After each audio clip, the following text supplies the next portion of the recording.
विद्यार्थियों, हिमानी जी के पॉइंट के इस ऑनलाइन प्लेटफॉर्म पर आप सभी विद्यार्थियों का हार्दिक अभिनंदन।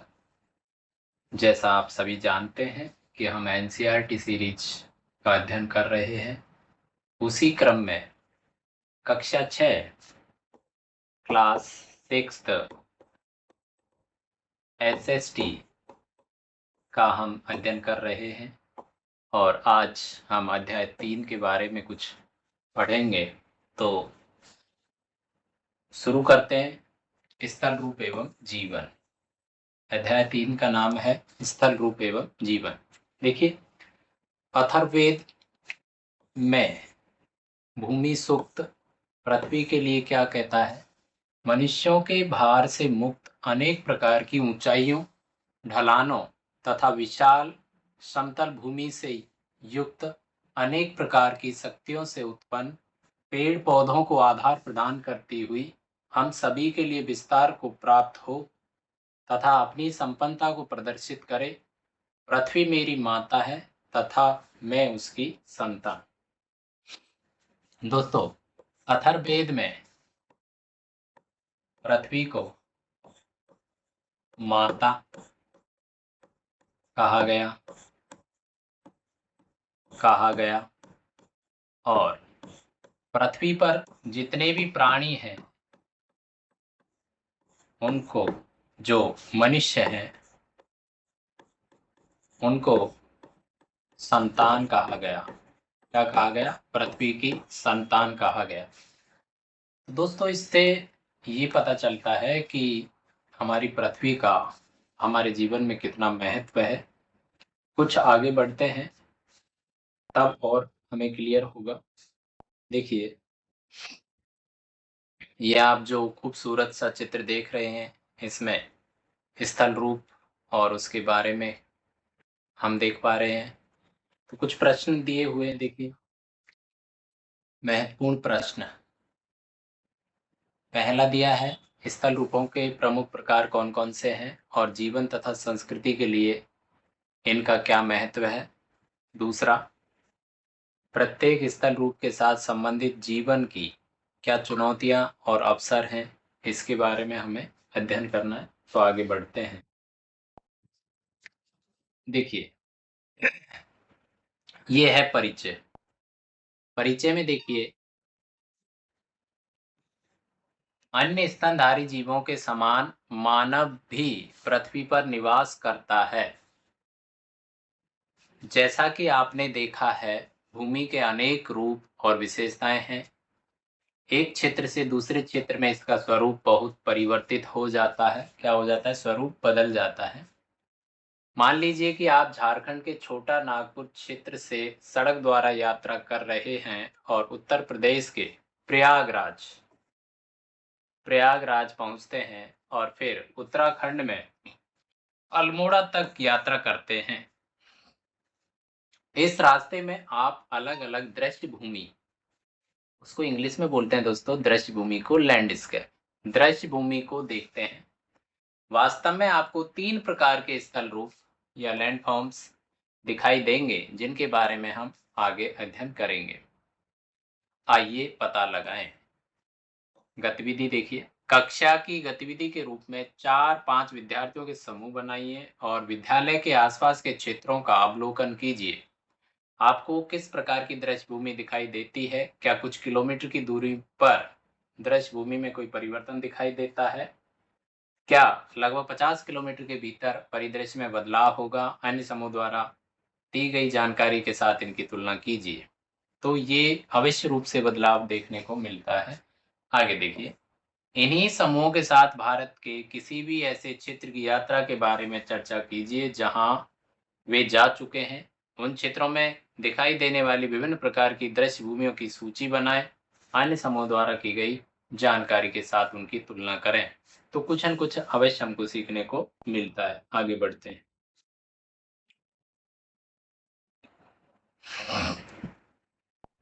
यहां देखिए, तुंगता, एल्टीट्यूड्स किसे कहते हैं? समुद्र तल से किसी वस्तु या लक्ष्य की ऊंचाई। समुद्र तल से क्या? ऊंचाई तुंगता कहलाती है। उदाहरण के तौर पर पर्वत की ऊंचाई, एक उड़ती हुई चिड़िया अथवा उड़ते हुए वायुयान की ऊंचाई, एक उपग्रह की ऊंचाई, ये जब समुद्र तल से हम इनकी ऊंचाई के बारे में अध्ययन करते हैं तो ये क्या कहलाती है? तुंगता कहलाती है। ध्यान रखेंगे, कई बार साधारण रूप में पूछा जा सकता है। अब देखिए स्थल रूप। कौन सा रूप? स्थल रूप। पृथ्वी की सतह का एक भौतिक स्वरूप है। क्या है? भौतिक स्वरूप है। स्थल रूप क्या है? पृथ्वी की सतह का क्या भौतिक स्वरूप है। स्थल रूप लाखों वर्षों में आकार लेते हैं और पर्यावरण तथा जीवन के साथ इनका महत्वपूर्ण संबंध है।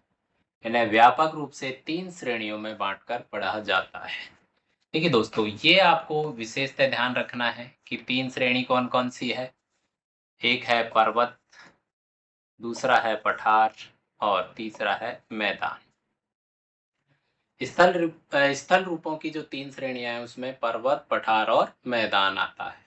इन स्थल रूपों में विभिन्न प्रकार की जलवायु, अलग अलग प्रकार के पेड़ पौधे, जीव जंतु हो सकते हैं या पाए जाते हैं। मानव ने सभी स्थल रूपों के अनुसार स्वयं को ढाला है, किंतु विभिन्न प्रकार के स्थल रूपों पर रहने वाले लोगों की संख्या विश्व भर में भिन्न भिन्न होती है। कहने का मतलब है जनसंख्या का अनुपात विश्व भर में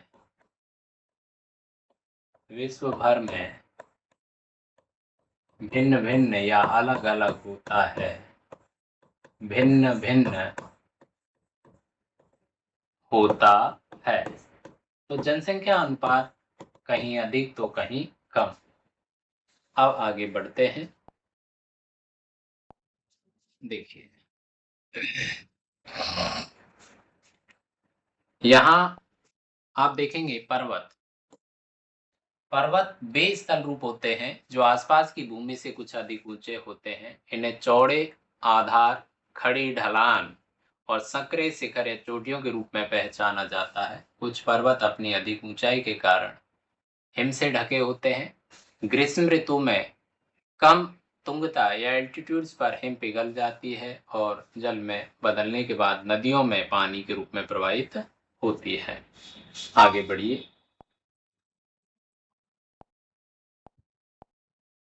अब देखिए, आपको चित्र में भी कुछ दिखाई देगा।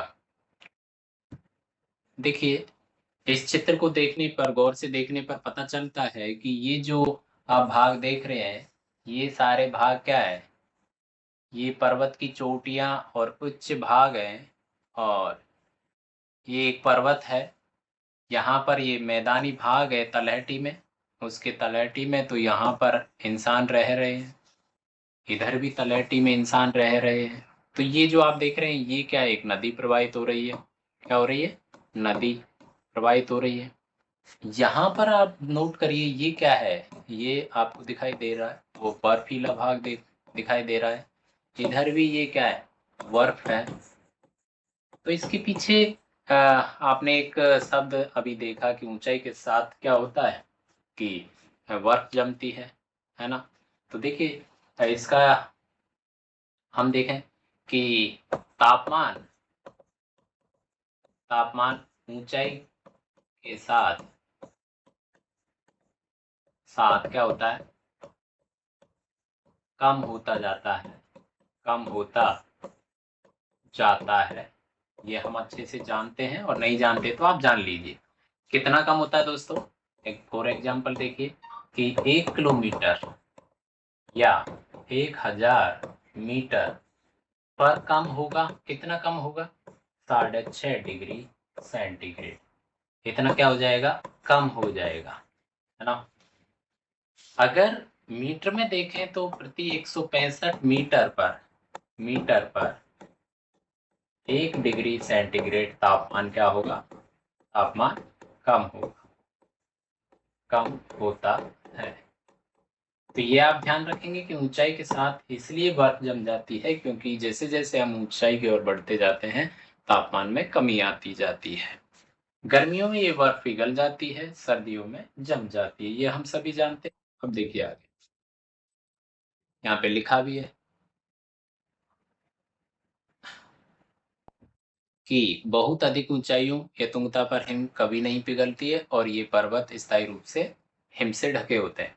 बहुत अधिक ऊंचाई, जो निश्चित तौर पर जितनी ऊंचाई होगी और वो अगर 0 डिग्री तापमान प्राप्त कर लेगी, तापमान मतलब ऊंचाई के साथ अगर 0 डिग्री तापमान प्राप्त हो जाता है तो वहां पर बर्फ कभी नहीं पिघलती है। स्थायी रूप से वो पर्वतीय भाग बर्फ से ढके रहते हैं। कम ऊंचाई वाले अन्य ऊंचे स्थान जहां कम खड़ी चढ़ाइयाँ और गोल आकार के शीर्ष होते हैं उन्हें पहाड़ी या छोटे पहाड़ या हिल कहते हैं। इम्पोर्टेंट बात है कि जब ऊंचाई कम है और ढाल भी कम है और आकार थोड़ा थोड़ा गोल सा दिखाई दे रहा है, मतलब नुकीला नहीं है, इस प्रकार का आकार नहीं है, तो ऐसे छोटे छोटे जो भाग हैं उनको कहेंगे पहाड़ियाँ। क्या कहेंगे? पहाड़ियाँ। तो पर्वत और पहाड़ में थोड़ा सा अंतर ये हम देख लेते हैं। अब देखिए, आइए विचार करें। क्या विचार करना है? हिम क्या है? हिम क्या है? विचार करें, हिम क्या है?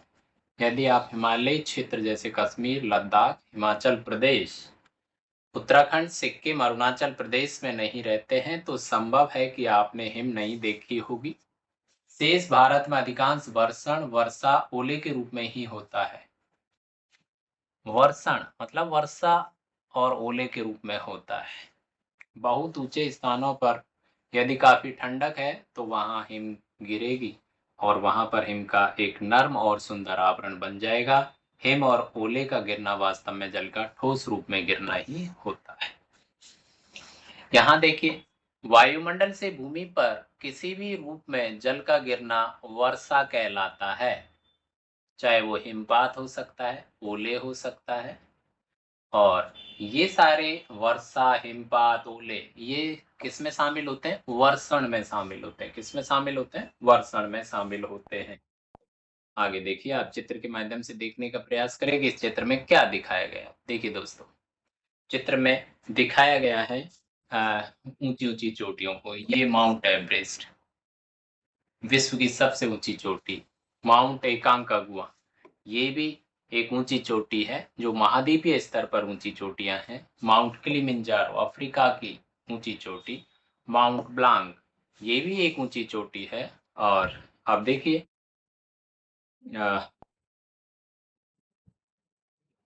माउंट कंचनजंगा, ये, और आप इधर देखिए माउंट अनाईमुड़ी, ये दक्षिण भारत की, आपके दक्षिण भारत की, दक्षिण भारत की ऊंची चोटी है, लेकिन यहाँ पर बर्फ नहीं दिख रही है। ऊंची चोटी क्योंकि दक्षिण भारत में है। ये माउंट कंचनजंगा उत्तर भारत में है, और उत्तर भारत में कहाँ पर? हिमालय में। हिमालय में है, और हिमालय में आप जानते हैं कि यहाँ ऊंचाई अधिक होने की वजह से ये बर्फीला भाग आपको दिखाई दे रहा है। अब देखिए, आगे बढ़े, कुछ चित्र और शायद आपको दिखाई देंगे। देखिए, यहाँ पर कुछ इम्पोर्टेंट जो क्वेश्चंस हैं वो बनते हैं। देखिए, एक चित्र आपको दिख रहा है, इसमें अलग अलग ऊंचाई की रेखाएं आपको दिख रही हैं। जैसे 1000 मीटर की ऊंची जो रेखा है वो आपको दिख रही है, ये है ना। इसके बाद 2000, 3000, 4000, 4000 मीटर की ऊंचाई पर भी दिया हुआ है। 5000, 6000, 7000, 7000 मीटर की ऊंचाई, है ना। फिर 8000 मीटर की ऊंचाई, और बीच में इस तरीके से ये ऊंचा वाला भाग आपको दिया हुआ है। देखिए क्या है, विश्व के अधिकांश पर्वतों को पर्वत श्रृंखलाओं के रूप में वर्गीकृत किया गया है। एशिया में हिमालय, यूरोप में आल्प्स, दक्षिणी अमेरिका में एंडीज, इसमें से कुछ श्रृंखलाएं हजारों किलोमीटर लंबी फैली हुई है। तो आप देखेंगे कि ये जो पर्वत हैं, इनमें जो ऊंचाई दी हुई है, तो विश्व के अधिकांश पर्वत अलग अलग ऊंचाइयों में हमको दिखाई दे रहे हैं। आगे बढ़िए, देखिए चित्र में विश्व के 6 पर्वत दिखाए हुए हैं। कितने पर्वत दिखाए हुए? 6। ये आपका जो चित्र अभी हमने देखा, इसमें 6 पर्वत हैं। उनकी सापेक्षिक ऊंचाइयों का दृश्य प्रभाव देने के लिए एक साथ प्रस्तुत किया गया है। माउंट एवरेस्ट नेपाल और तिब्बत के बीच पड़ता है। कहाँ पड़ता है? नेपाल और तिब्बत के बीच पड़ता है। कंचनजंगा भारत के सिक्किम राज्य में पड़ता है और उधर से नेपाल के बीच, भारत के सिक्किम राज्य और नेपाल के बीच में पड़ता है। तो हिमालय पर्वत की ये दो सबसे ऊंची चोटी है या शिखर है। कौन कौन से हैं? एक माउंट एवरेस्ट है तो दूसरा कंचनजंगा। एंडीज पर्वत में, जो कि दक्षिण अमेरिका में पड़ता है, उसकी सबसे ऊंची चोटी है एकांकागुआ। एंडीज पर्वत की जो सबसे ऊंची चोटी कौन सी है? माउंट एकांकागुआ। पूर्वी अफ्रीका में माउंट किलिमंजारो एक पर्वत है और जो कि किसी श्रृंखला से संबंधित नहीं है, एक पर्वत है, पृथक पर्वत है। और इस पृथक पर्वत की जो सबसे ऊंची चोटी है वो किलिमंजारो चोटी है। वहीं यूरोप महाद्वीप में Mount Blanc, Mount Blanc Alps का सबसे ऊंचा पर्वत है। आल्प्स का क्या है? सबसे ऊंचा पर्वत। अनाईमुडी केरल राज्य में दक्षिण भारत में पड़ती है, जो कि दक्षिण भारत का सबसे ऊंचा शिखर है। एक बार पुनः आप इस चित्र को देखेंगे तो आपको इसके बारे में पता लगेगा। ये इसकी तुलनात्मक ऊंचाई या 6 पर्वतों की दी है, 1 2 3 4 5 और 6। इधर देखिए, आप इस चित्र को वापस एक नजर डालिए तो सबसे ऊंचा जो है आपके सामने माउंट एवरेस्ट दोस्तों 8,848 मीटर। इसकी ऊंचाई सभी जानते हैं। ये आपको एशिया महाद्वीप का सबसे ऊंचा शिखर या विश्व का सबसे ऊंचा शिखर है, माउंट एकांकागुआ। ये अभी आपने देखा दक्षिण अमेरिका महाद्वीप का ऊंचा शिखर है ना। और माउंट किलिमंजारो अफ्रीका से संबंधित, माउंट ब्लांक यूरोप से संबंधित है। किससे संबंधित है? यूरोप से। आगे देखिए, ये आपके माउंट कंचनजंगा, ये आपके सिक्किम में है। कहाँ पर है? सिक्किम, सिक्किम में है ना। तो इधर आपके माउंट अनाईमुडी दक्षिण भारत के केरला में है। कहाँ पर है? केरल राज्य में है। तो ये आपको ध्यान रखना है, याद भी रखना है कि कहाँ पर है। ये प्रश्न अक्सर बन जाते हैं। आगे देखिए, इसके बाद आगे चलते हैं।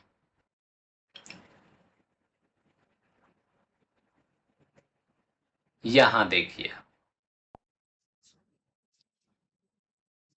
हिमालय जैसे ऊंचे और नुकीली चोटियों वाले पर्वत अपेक्षाकृत नवीन है। कैसे हैं? नवीन पर्वत हैं, जिसका अर्थ है कि पृथ्वी के इतिहास में ये हाल ही में निर्मित हुए युवा पर्वत हैं, किंतु फिर भी इन्हें बने हुए लाखों वर्ष हो चुके हैं। कुछ छोटे और अधिक गोलाकार पर्वत और पहाड़ियां जैसे अरावली श्रृंखला काफी पुरानी है और अपरदन के कारण ये गोलाकार की हो चुकी है। कौन सी? आपके अरावली श्रृंखला। बेसिकली अरावली पर्वत श्रेणी विश्व की सबसे प्राचीनतम श्रेणियां है या श्रेणियों में से शामिल है। श्रेणियां है, अरावली पर्वत श्रेणियां हैं जो विश्व की सबसे प्राचीनतम पर्वत श्रेणियों में से एक है। वर्तमान में ये कहते हैं कि अपरदन के कारण, किसके कारण? अपरदन के कारण अवशिष्ट रूप में बची हुई है। किस रूप में बची हुई है? अवशिष्ट रूप में बची हुई है। आगे देखिए, जैसा कि हिमालय के साथ हुआ है, उन्नयन और अपरदन आज भी चल रहा है। आप इन प्रक्रियाओं और उनके कारणों के बारे में विज्ञान में और अधिक पढ़ेंगे। यहाँ इतना ही कहा जा सकता है कि विश्व के कुछ पर्वत जैसे हिमालय की ऊंचाई आज भी क्या हो रही है? बढ़ रही है। हिमालय पर्वत की ऊंचाई भी आज क्या हो रही है? बढ़ रही है दोस्तों। तो इसको आप और गहराई से अध्ययन करेंगे तब आपको बहुत अच्छी चीजें सामने आएंगी। अब देखिए, पर्वतीय परिवेश। पर्वतों की ढलानों पर प्राय एक प्रकार का वन होता है जिसे पर्वतीय वन कहते हैं। जो वन होते हैं उन्हें क्या कहा जाता है? पर्वतीय वन कहा जाता है। और यहाँ पर कैसे वृक्ष पाए जाते हैं? वृक्ष पाए जाते हैं दोस्तों शंकुधारी, और उनके उदाहरण हैं पाइन, चीड़, फर, स्प्रूस, देवदार। ये पेड़ों के नाम हैं। पाइन है, चीड़ बोलते हैं। फर, स्प्रूस और देवदार सामान्य रूप से इस तरीके के पेड़ पाए जाते हैं। इन पेड़ों की ऊंचाई अधिक होती है और ये शंकु के आकार के होते हैं तथा इनकी पत्तियां पतली नोकदार होती हैं। अधिक ऊंचाई पर पेड़ों की जगह घास या मॉस, जिसे काई कहा जाता है, मॉस या काई कहा जाता है, और लाइकेन, ये भी वनस्पति पाई जाती है। क्या पाया जाता है? घास, मॉस या काई या लाइकेन पाया जाता है। इधर देखिए पर्वतीय वन, पर्वतीय क्षेत्र में उगने वाले वनों का एक प्रकार मॉस, फूलों और वास्तविक जड़ों से रहित छोटा हरा पौधा या वनस्पति जो बहुधा मखमली आवरण की तरह फैलता है, मॉस कहलाता है। लाइकेन, पौधे के समान जीव जो सामान्यतः चट्टानों, दीवार और पेड़ों से चिपके हुए होते हैं, लाइकेन कहलाते हैं। अब आगे देखिए कुछ, यहां देखिए कम से कम 1500 वर्ष पूर्व प्राचीन भारत के महान कवि कालिदास के काव्य से यहाँ दो श्लोक दिए गए हैं। उनका काव्य ग्रंथ कुमार संभवम, क्या नाम है दोस्तों? याद रखेंगे, काव्य ग्रंथ का नाम है कुमार संभवम। हिमालय की स्तुति से आरंभ होता है तथा उन संस्कृत श्लोकों का सरल हिंदी अनुवाद यहाँ पर दिया गया है, उन्हें आप देखिए। भारत के उत्तरी भाग में देवता सदृश्य पूजनीय हिमालय नाम का पर्वतों का राजा, क्या कहा गया? पर्वतों का राजा, जो पश्चिम से लेकर पूर्वी समुद्र तट तक फैला हुआ है। देखकर ऐसा लगता है कि मानो वह पृथ्वी को नापने का मापदंड है। दूसरा देखिए, गंगा के झरनों की फुहारों से युक्त देवदार के वृक्षों को हिलाने और मोर पंखों को फरफराने वाली शीतल, मंद और सुगंधित वायु से पर्वतवासी जो मृगों की खोज में हिमालय में घूमते रहते हैं, अपनी थकान को मिटाते हैं। अब कक्षा में इनके बारे में चर्चा कर सकते हैं। पश्चिम से पूर्वी समुद्र तट से क्या तात्पर्य समझते हैं? देवता की स्थिति को क्या समझा गया है पर्वत देवताओं के बारे में, है ना? गंगा का उल्लेख क्यों किया गया है? इन सब के बारे में आप क्लास में चर्चा कर सकते हैं। तो उनके पीछे कहीं न कहीं कोई न कोई रीजन अवश्य है। तो आप देखिए आगे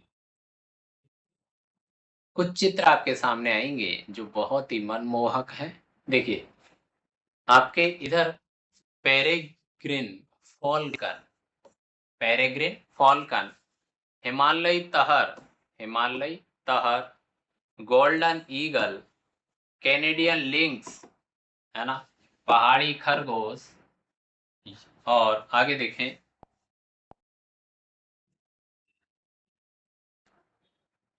ये देखिए आप याक, जो पहाड़ों पर पाया जाता है, जो कि बर्फीले क्षेत्र होते हैं वहां पर पाया जाता है। आईवेक्स, आईवेक्स, ग्रे फॉक्स, फॉक्स मतलब लोमड़ी, भालू, तेंदुआ, ये जो कुछ पहाड़ी जीवों के चित्र आपके सामने हैं, वाकई शानदार मनमोहक चित्र हैं। कभी मौका मिले तो बहुत अच्छी अनुभूति होती है। अब देखिए आप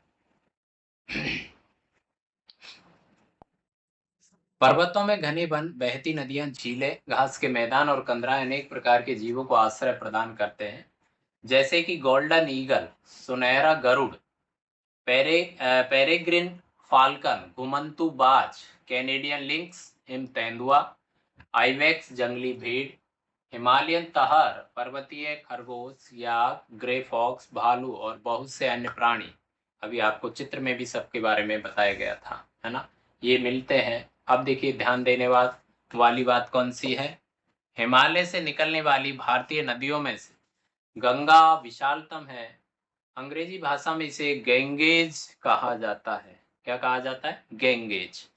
लगभग 2500 किलोमीटर की लंबाई में प्रवाहित होती है। इस नदी की बहुत सी सहायक नदियां हैं जो इसमें आकर मिलती हैं। उनमें से कुछ का नाम आप देखिए, यमुना और घाघरा नदी, है ना? अन्य नदियां जैसे सोन और गंगा के मैदान के दक्षिण में पड़ने वाले विंध्याचल की श्रृंखलाओं से ये नदी निकलकर कहाँ मिलती है? गंगा में मिलती है। और भी बहुत सारी नदियां हैं, यमुना, घाघरा, गंडक, कोसी, रामगंगा, है ना, और भी सोन, ये इत्यादि और भी बहुत सारी नदियां हैं। जब विस्तार से हम भारत का भूगोल पढ़ेंगे तब इनके नाम वहां पर आएंगे, तब हम वहां पढ़ लेंगे।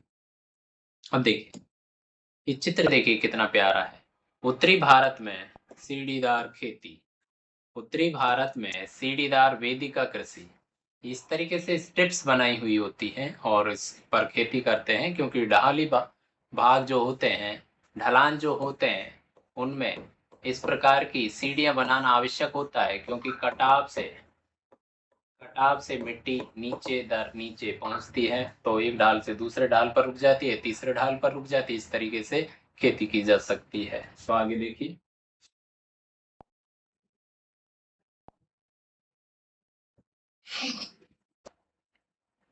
पर्वतीय जीवन।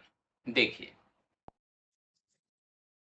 पर्वतीय भूभाग सामान्य रूप से खड़े ढालों के साथ उबड़ खाबड़ या ऊंचे नीचे होते हैं, इसलिए कुछ ही घाटियों में नियमित रूप से कृषि की जा सकती है। ढालों पर वेदिका कृषि या ढलान की भूमि को काटकर सीढ़ी नुमा स्थान पर कृषि करना एक प्रचलित प्रथा है। विश्व भर के अनेक पर्वतीय क्षेत्रों में कृषि की जगह पशुपालन को अधिक महत्व दिया जाता है। फिर है पर्यटन। पर्वतीय लोगों के लिए आय का एक महत्वपूर्ण स्रोत पर्यटन है। पर्वतों की स्वच्छ हवा और मनोरम प्राकृतिक दृश्य सभी पर्यटकों को अपनी ओर आकर्षित करते हैं। क्या करते हैं दोस्तों? आकर्षित करते हैं। कुछ पर्यटक पर्वतों पर साहसिक खेलों के लिए भी जाते हैं, जैसे स्काइंग, हाइकिंग, पर्वतारोहण, पैराग्लाइडिंग। अनेक शताब्दियों से लोग पवित्र स्थलों की तीर्थ यात्रा पर जाने के लिए पर्वतों की यात्राएं कर रहे हैं, परंतु बहुत सारे पर्यटकों के एक साथ आने से पर्वतों के पर्यावरण पर क्या हुआ है, दबाव देखने को मिला है। प्राय इसमें सही संतुलन बनाए रखना भी आवश्यक है, जो कि आज कठिन होता जा रहा है। देखिए यहाँ पर भूभाग किसे कहते हैं? भौतिक आकृतियों की दृष्टि से भूमि का एक खंड भूभाग कहलाता है। घाटी, घाटी किसे कहते हैं? पहाड़ों के बीच का एक निचला क्षेत्र जिसमें प्राय नदी अथवा जलधारा बहती है, वो घाटी कहलाती है। मान लो इस तरीके से ये पहाड़ और इसके नीचे होके कोई नदी बह रही है, इस तरीके से कोई नदी प्रवाहित हो रही है, तो वो घाटी कहलाती है। क्या कहलाती है? घाटी कहलाती है। अब देखिए आगे थोड़ा सा और देखते हैं। देखिए ध्यान रखें, क्या ध्यान रखोगे? कुछ महत्वपूर्ण बिंदु हैं। देखिए बछेंद्री पाल बहुत कम आयु में पर्वतारोहण प्रारंभ कर दिया था और उन्होंने अनेक महिलाओं द्वारा किए जाने वाले पर्वतारोहण अभियानों का नेतृत्व किया। बछेंद्री पाल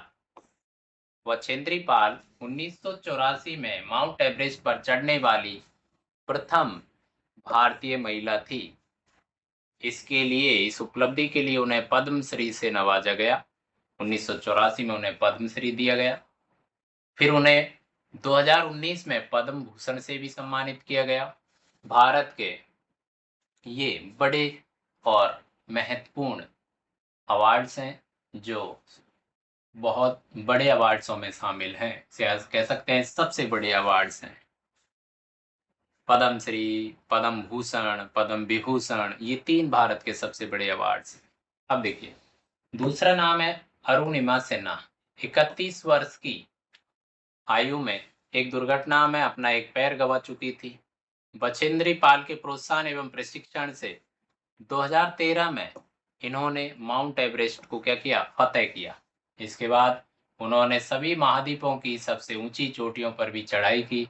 अंटार्कटिका की माउंट विंसन सहित इन उपलब्धियों पर उन्हें 2015 में क्या दिया गया? पद्मश्री अवार्ड दिया गया। ये 2 नाम आप याद रखेंगे, बछेंद्री पाल और अरुणिमा सिन्हा। आरएएस के अंदर व्यक्तित्व वाले जो प्रश्न होते हैं, उनमें आपसे 20 शब्दों में इनके बारे में पूछा जा सकता है। आगे देखिए, ये आपके बहुत अच्छे शानदार चित्र देखिए। भूस्खलन भूस्खलन जो होता है पर्वतीय क्षेत्रों में, उसका एक उदाहरण यहाँ पर किस तरीके से होता है। आकस्मिक अगर बाढ़ आती है तो इस तरीके से आती है। पर्यटकों का अनियंत्रित रूप से आना इस तरीके की कंडीशन पैदा कर देता है। तो यहाँ देखिए, आकस्मिक बाढ़ किसे कहते हैं? आकस्मिक बाढ़ स्थान विशेष में अकस्मात बाढ़ आना, बहुधा ऐसा बादल फटने से होता है। किसके? बादल। कभी कभी आपने सुना होगा कि पहाड़ी क्षेत्रों में एकाएक बहुत तीव्र गति से वर्षा होने लगती है, जिसे बादल का फटना कहते हैं। तो उस वजह से अचानक से बाढ़ आ जाती है।